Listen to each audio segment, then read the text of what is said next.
Allez, c'est parti. Aujourd'hui, les vecteurs. Déterminons ensemble les coordonnées d'un vecteur. Maestro, parce qu'il n'aime pas que je l'appelle assistant. Merci, maestro. Alors, on a un repère X, Y, des points, leurs coordonnées, tout ça, normalement, ça va pour vous.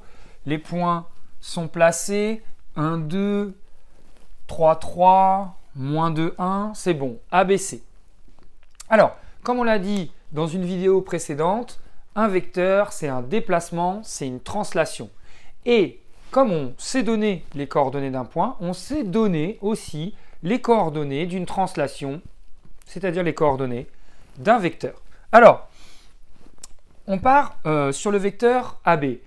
Alors, tous les vecteurs n'ont pas A pour origine. On voit bien là, ici, le vecteur OC, dont on va parler tout à l'heure, il a une lettre complètement différente au niveau de l'origine.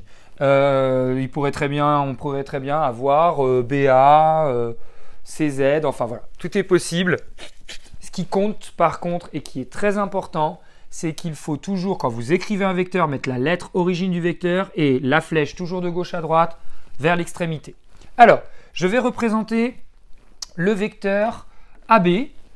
Je pars donc de A vers B. C'est ce que je fais ici et je mets la flèche donc de A vers B. Je veux donner donc les coordonnées de cette translation.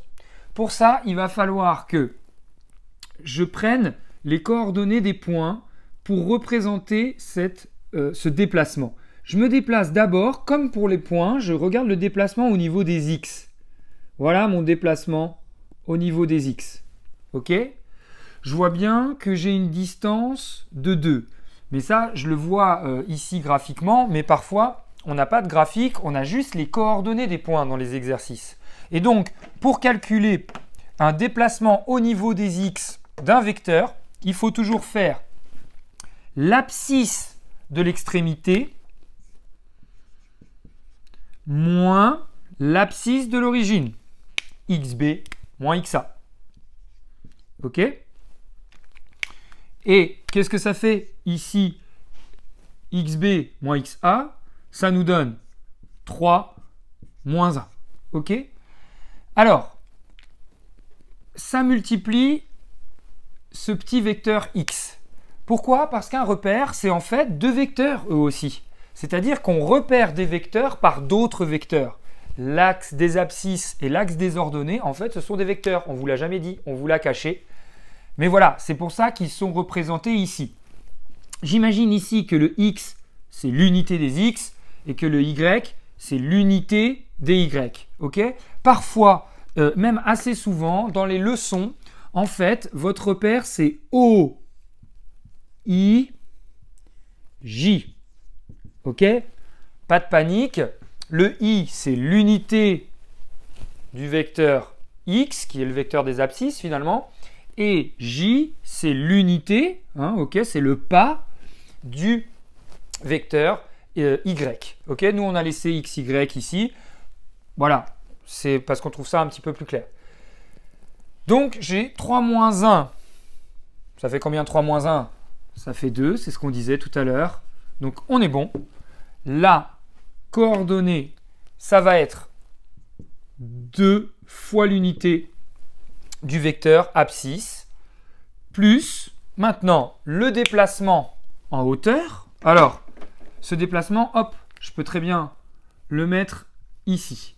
D'accord? Ça me permet de vous dire d'ailleurs que ce sont deux vecteurs égaux et que des vecteurs égaux, ce sont en fait des vecteurs identiques.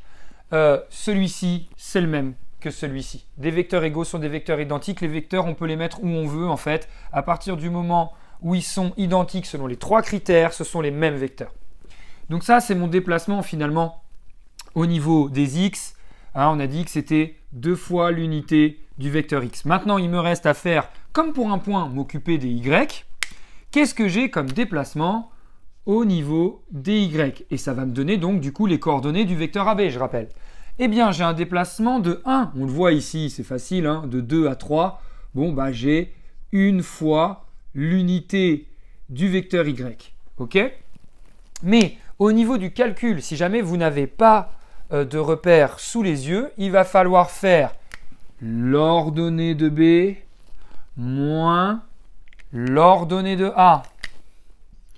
C'est-à-dire, comme tout à l'heure, je commence par la coordonnée du point extrémité, mais au niveau des Y, moins la coordonnée du point origine, mais cette fois-ci au niveau encore des Y. J'ai quoi? J'ai YB qui vaut 3, moins 2, eh bien ça fait 1.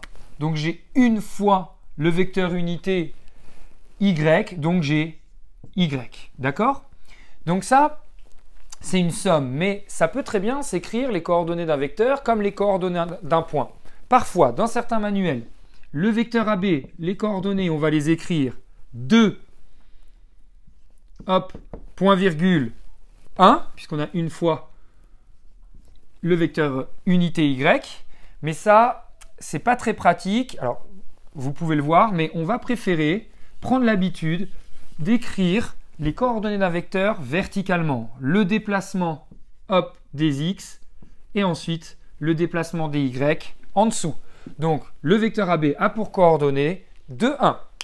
Je continue avec le vecteur AC. C'est la même façon de faire. On va d'abord représenter le vecteur AC. Je vais de A vers C et je fais la flèche. Bon, bien sûr, normalement, il faudrait la faire à la règle. Comment ça va se passer? Je dois faire XC moins XA. Ça fait moins 2, moins 1, ça fait moins 3. Donc, il a un déplacement de moins 3. Qu'est-ce que ça veut dire? J'ai un déplacement de moins 3 fois le vecteur unité des X. Ça veut dire que je me déplace à contresens. Je ne vais pas par là, mais par là. C'est pour ça que c'est négatif. Ensuite, je vais regarder le déplacement au niveau des Y. Bah, je vois quoi? Je vois que ça se déplace vers le bas. J'ai YA moins YC. Non, je me trompe. C'est YC moins YA, puisque je dois faire d'abord l'extrémité moins l'origine. YC moins YA, ça me donne donc 1 moins 2, c'est-à-dire moins 1 fois Y. OK? Pourquoi? Parce qu'en fait, si vous regardez bien, j'efface avec le doigt, je sais que ça ne va pas plaire à mon assistant.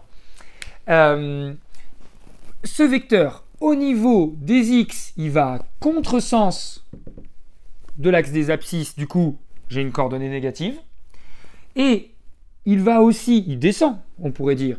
Donc, il va aussi à contresens de l'axe des Y qui monte. Donc, j'ai aussi une coordonnée négative au niveau des Y. Ce qui fait que les coordonnées du vecteur AC sont, et je les écris en colonne, d'abord le déplacement des X, moins 3, moins 1.